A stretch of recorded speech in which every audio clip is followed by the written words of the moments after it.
Trauma is not just a memory stored in the mind. It is stored in the body, written into muscles, breath, the nervous system, and even the way a person sees the world. The Body Keeps the Score is the story of how trauma shapes a human life, and how healing is possible. The book follows decades of work by psychiatrist Bessel van der Kolk, who spent his life studying soldiers, abuse survivors, victims of violence, and children who grew up in unsafe homes. What he discovered changed everything we once thought about trauma. The brain does not simply move on. The body remembers. Trauma rewires the brain, forcing it into survival mode. For some, danger becomes the default expectation.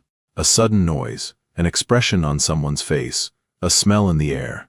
Small things can trigger the body to relive the past as if it is happening right now.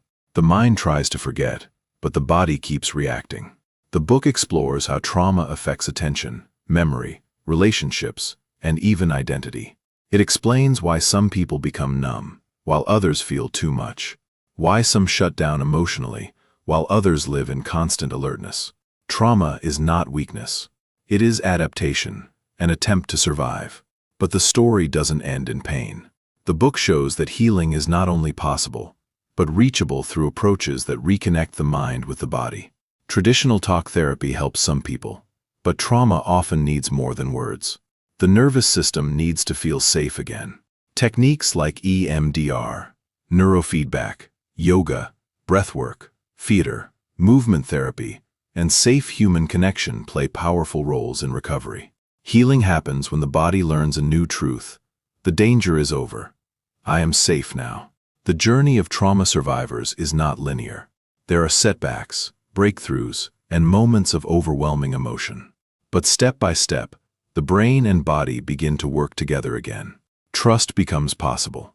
Joy becomes possible. Life becomes something more than survival. The Body Keeps the Score is ultimately a message of hope. It reminds us that trauma changes the brain, but the brain can change again. That silence is not the answer. That the body that remembers pain can also learn to remember safety, connection, and love. This is not just a book about trauma. It is a guide for understanding ourselves, for understanding others, and for recognizing that every person we meet may be carrying a war inside their body that we cannot see.